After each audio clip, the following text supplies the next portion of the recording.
Bonjour et bienvenue dans DMD, Dessine-moi un donjon. Aujourd'hui, on se retrouve pour une vidéo brouillon du MJ dans laquelle je vais vous montrer un peu les dessous de la préparation de ma prochaine séance de jeu de rôle qui aura lieu ce week-end. Euh, Séance de jeu sur l'univers de Symbaroum, un jeu de Free League qui est suédois, qui se passe dans un univers médiéval fantastique avec une touche un peu sombre et une ambiance qui est celle de l'exploration d'un nouveau monde. L'histoire pour résumer très rapidement, nos joueurs en fait ont passé des montagnes et sont arrivés dans un nouvel empire, nouveau royaume. Et dans ce royaume, en fait, ils sont tels des colons en train de faire avancer les frontières de leur royaume petit à petit. Et ils arrivent dans une ville qui s'appelle Fort Chardon, qui est le centre névralgique des départs vers la grande forêt de Davokar, dans laquelle beaucoup de choses sont encore à explorer. Nos joueurs ont monté une entreprise d'explorateurs et la prochaine session va être leur première exploration dans la forêt.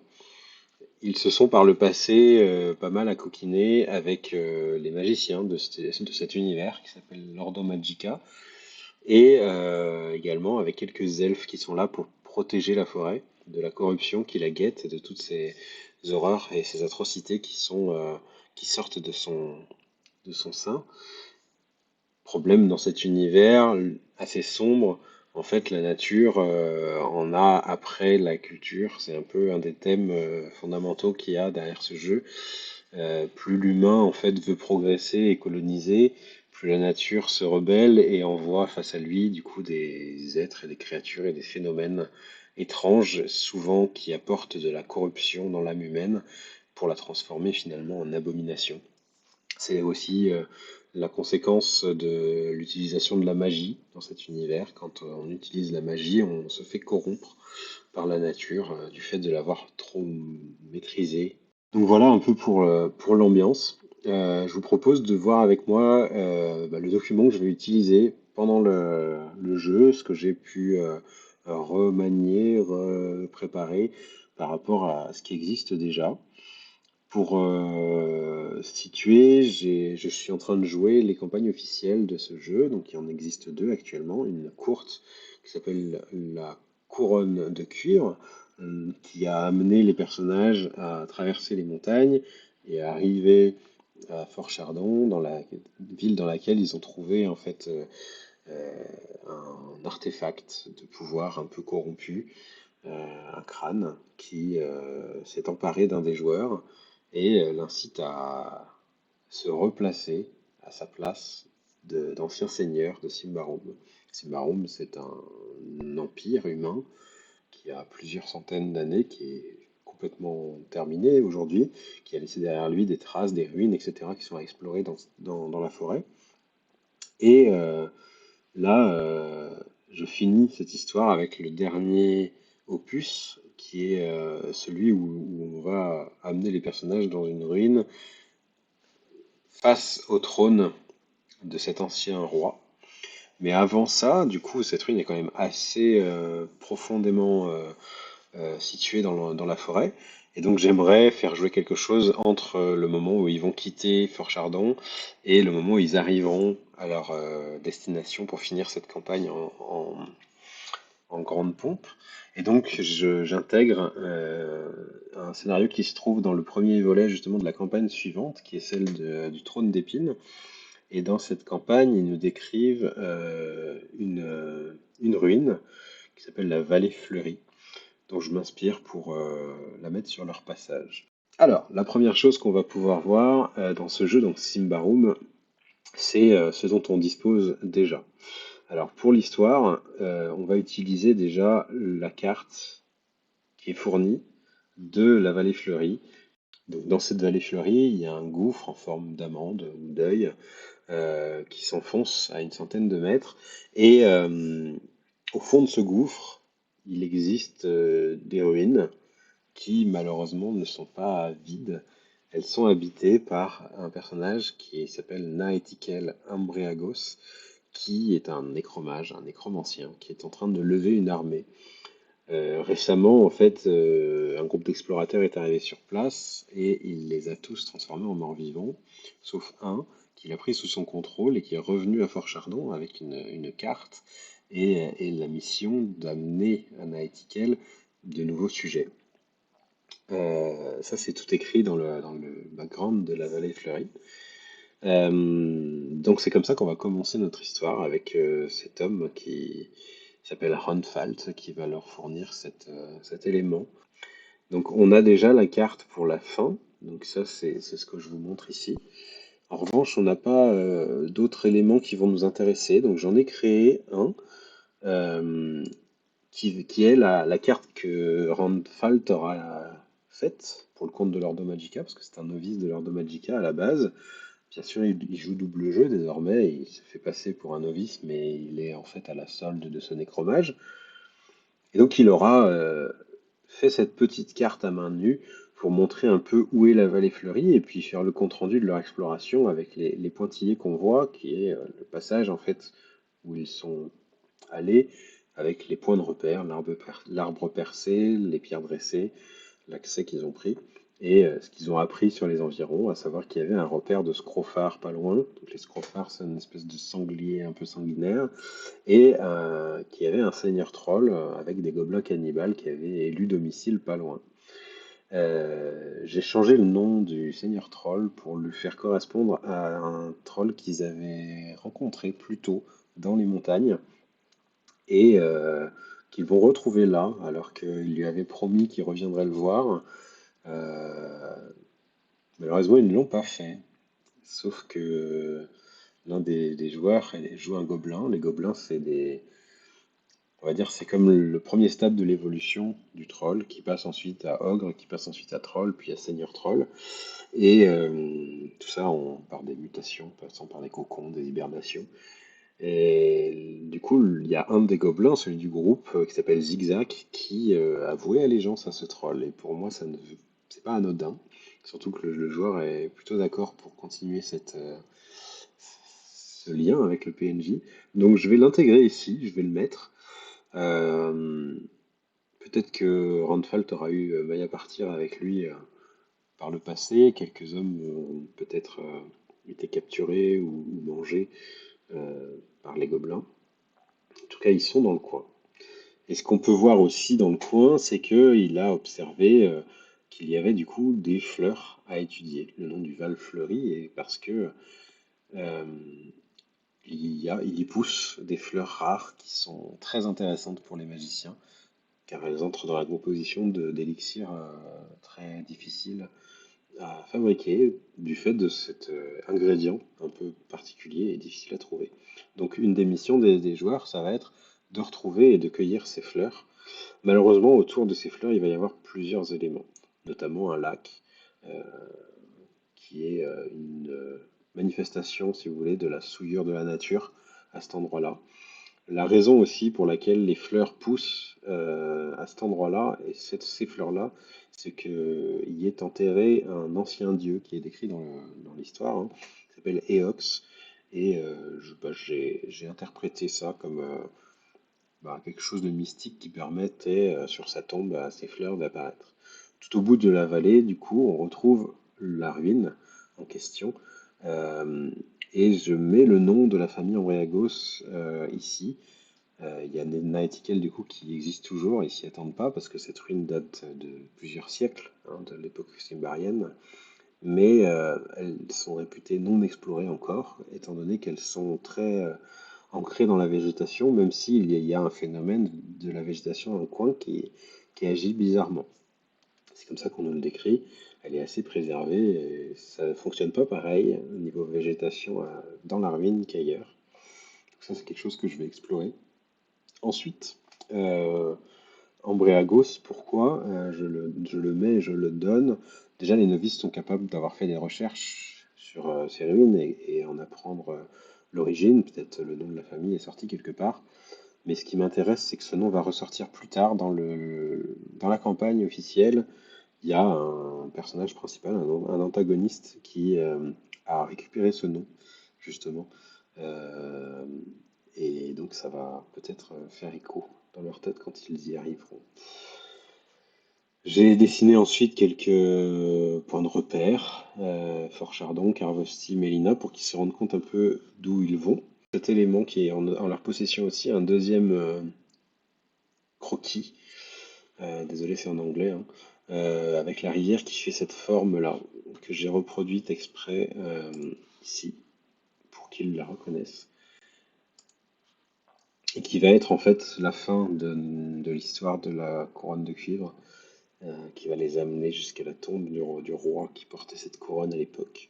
Mais ça, ce sera pour la prochaine fois. Donc, dans cette vallée fleurie, il y a plusieurs éléments qui sont déjà donnés. J'ai représenté ça sur la carte, ça va les aider. Euh, donc j'aime bien dessiner ces cartes. Vous voyez, c'est pas une battle map, c'est pas une carte précise non plus. C'est une carte type carte au trésor, on va dire, parchemin, carte qui sert de point de repère pour voyager. Et en tant que carte repère, on va dire, eh ben j'ai tracé la route en pointillé avec des éléments sur la route. On peut imaginer qu'à l'époque où c'était difficile de se diriger dans une forêt où il n'y a pas de route tracée, eh ben, on allait chercher en fait des points de repère spécifiques pour changer de direction. Donc là, par exemple, il y a le gué à atteindre. Ensuite, on part au nord-ouest, on arrive jusqu'à un arbre percé qu'il faut trouver. À cet arbre-là, il faut tourner à droite, vers l'est, jusqu'à trouver des pierres dressées, où on part tout au nord et on arrive à l'accès du gouffre. Euh, Ça fait partie de l'exploration de cette forêt que de se perdre et peut-être de rencontrer des choses qui ne sont pas voulues. Tout un système de table aléatoire pour ça, donc que je vais utiliser plus tard. Mais maintenant qu'on a tous ces éléments, je vais chercher de quoi agrémenter tout ça et puis le mettre en forme. Alors déjà, ce que j'ai trouvé, c'est une image de notre Naïtikel Ambreagos, un mort-vivant très ancien qui est dépeint comme un guerrier. Donc cette image, je pense qu'elle lui correspond pas mal. Et ensuite, j'ai aussi trouvé une image de l'arbre. Alors c'est pas un arbre percé au final, c'est un arbre avec un trône à l'intérieur, on va dire, sur lequel on peut bien imaginer qu'il rencontre quelqu'un, un elfe ou quelque chose comme ça. J'ai un des joueurs qui justement est assez lié avec le pacte de fer qu'ont les elfes pour protéger la nature, et qui a eu une vision d'un elfe dans une clairière. On peut peut-être imaginer que ce soit ça, la vision qu'il a obtenue. Ça lui permettra aussi de se motiver à aller sur la route. Je vous présente également du coup le chemin général qu'ils vont faire et qu'ils ont fait par le passé. Ils sont en fait passés par les Titans. Tout ce qui est en jaune, c'est la région qui a été annexée par la reine. Et eux partent de Fort Chardon, ici. Et donc, la fin de la campagne, ça se passe ici. Entre les deux, il y a quand même un grand espace. On nous dit quand même là-haut qu'il y a une centaine de kilomètres, si ce n'est plus, peut-être 150 kilomètres à faire. Ça veut dire une bonne dizaine de jours. Donc, au milieu, je vais intégrer cette histoire. Maintenant, comment je l'ai préparé? Eh bien, première chose que je fais quand je prépare, j'essaie de trouver les motivations pour mes joueurs à y aller. Là, il y en a plusieurs. À chaque fois, du coup, les personnages, je vais vous les présenter. On en a 6, j'ai 6 joueurs. Donc, on a Frey. Frey, c'est un chasseur de bêtes qui vit des trophées qu'il récupère sur les monstres qu'il chasse. Il est garant un peu de la survie du groupe en milieu naturel. C'est lui qui va trouver le chemin, qui est garant de cela. Euh, c'est aussi lui qui a les connaissances sur les étrangetés qu'ils vont rencontrer dans la forêt. On a ensuite Kael. Kael, c'est un personnage noble, mais qui se cache derrière des atours de chasseurs de trésors intéressés par l'argent.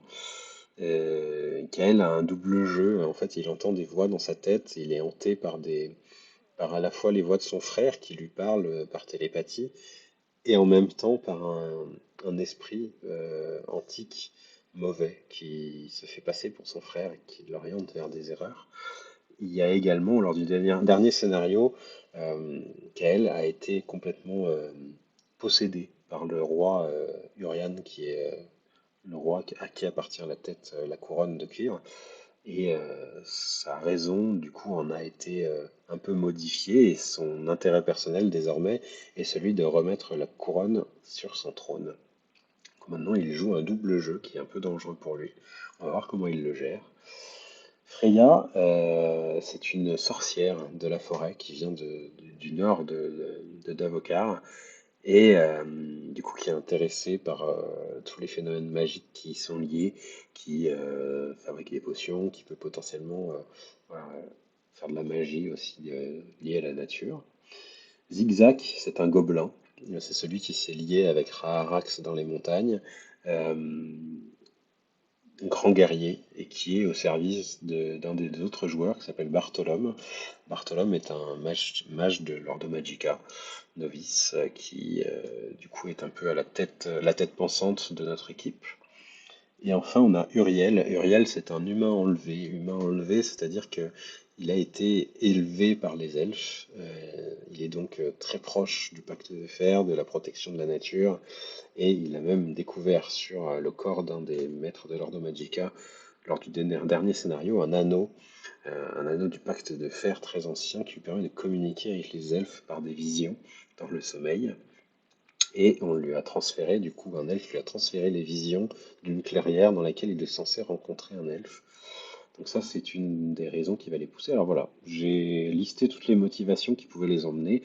Alors déjà, toute leur entreprise d'exploration, eh bien, elle est sponsorisée par l'Ordo Magica, on va dire. Donc ils peuvent leur envoyer une mission officielle avec le fait de payer leur licence d'exploration contre des informations sur la mission précédente qui les amène.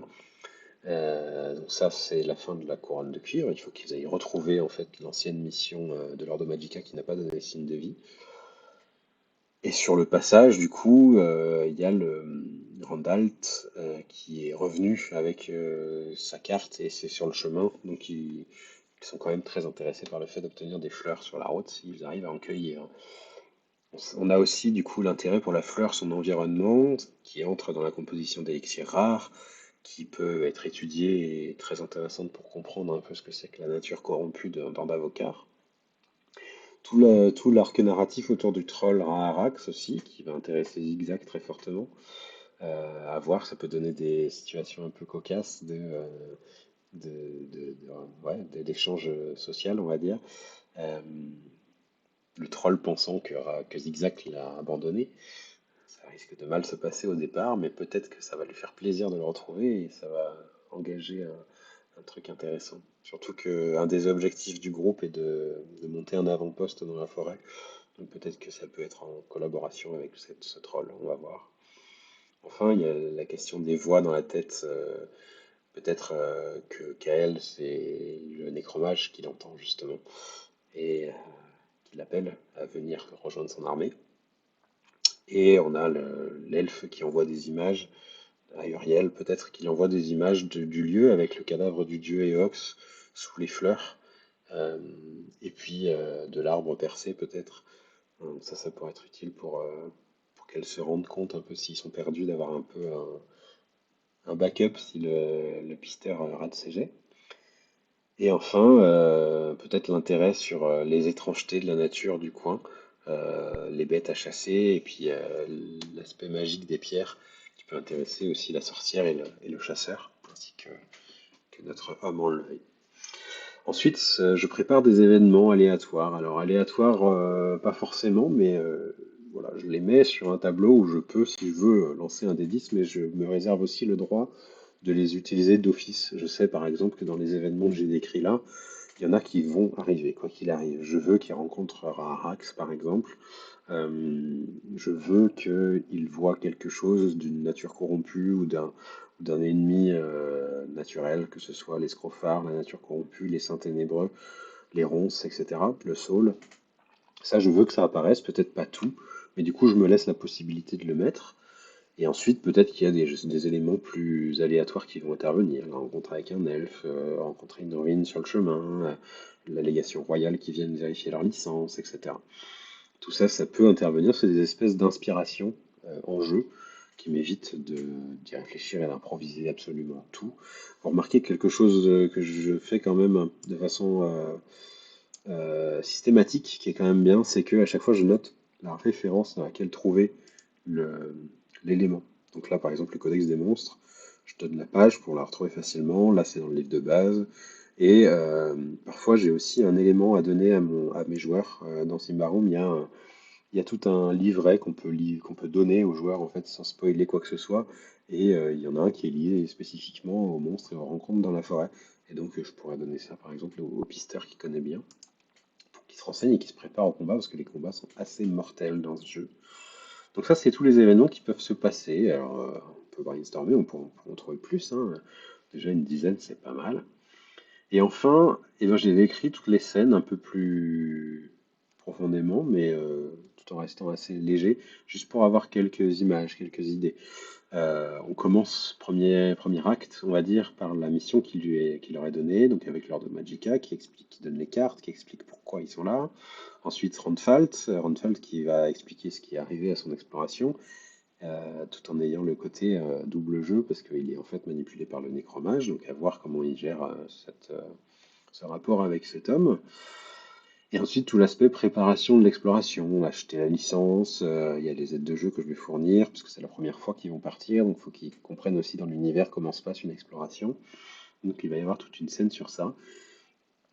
Je vais pas les embêter avec les questions financières pour le moment, parce que sinon ils partiront jamais, parce que ça coûte un certain prix de partir dans la forêt.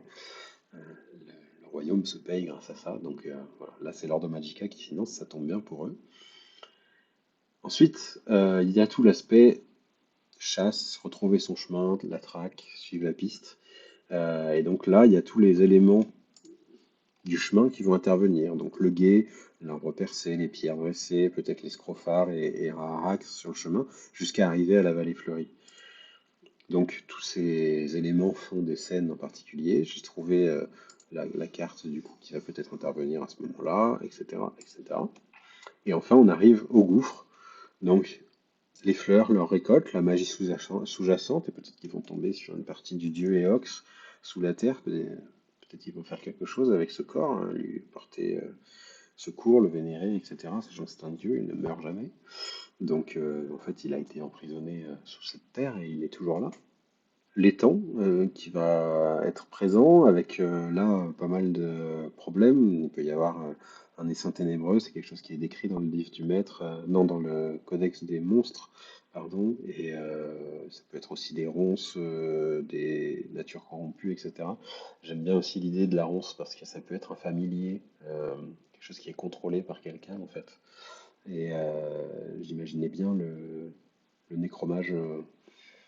Maîtriser en fait la nature autour, étant donné qu'on nous décrit quelque chose de particulier avec la nature dans ce coin, ça peut être qu'en fait elle est tout simplement corrompue et manipulée par ce nécromage.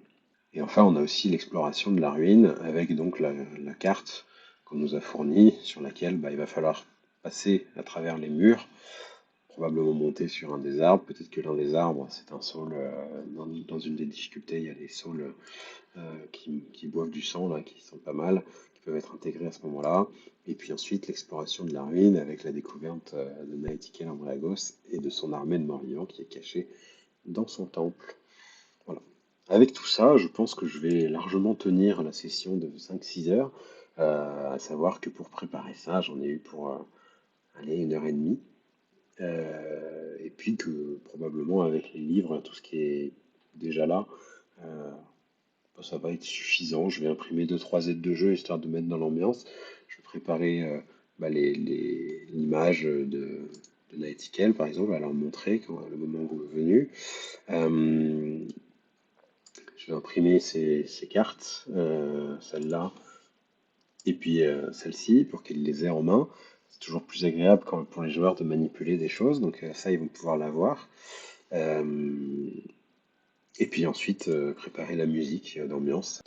J'ai déjà plein de musique prête pour mettre l'ambiance quand il faut. Donc ça, je n'ai pas besoin de le préparer désormais, c'est déjà fait. Donc voilà, avec ça, j'espère que ça se passera bien. Et puis, je vous encourage peut-être à utiliser ce que j'ai fait avec quelques inspirations. Voilà, moi j'aime beaucoup prendre du temps à essayer d'intégrer les joueurs au scénario, que ce soit pas linéaire ou imposé. Ça, c'est rien de plus désagréable pour un joueur que de sentir qu'il n'a pas le choix. vaut mieux qu'il ait des raisons de le faire. Ce tableau d'événements, aléatoires ou non, ça c'est une ressource inestimable en fait en jeu pour dynamiser, parce que le rythme c'est important, il faut toujours quand même qu'il se passe quelque chose, que ça les pousse à réagir, à bouger, à pas être confortable. Et puis enfin, ça, le déroulé des scènes, un petit résumé, c'est simplement la réécriture en fait du scénario de ce qui s'est passé, avec l'introduction sur la mission que moi j'ai créée pour que ça s'intègre à là où ils en sont. Et le reste, c'est simplement une réécriture, on va dire. Le scénario sera bien sûr sous ma main. On n'a pas le temps de le relire, donc il faut que ce soit en une phrase résumé, c'est important quand même. Voilà, je vous remercie d'avoir suivi cette vidéo. On se retrouve bientôt sur DMD, Dessine-moi un donjon. C'était la première vidéo pour vous montrer un peu la préparation derrière l'écran d'un MJ. Il y en aura d'autres, je vous remercie. N'hésitez pas à vous abonner, à commenter, à me dire si ça vous a plu comme format. Et puis je vous dis à la prochaine fois. Ciao, ciao, ciao!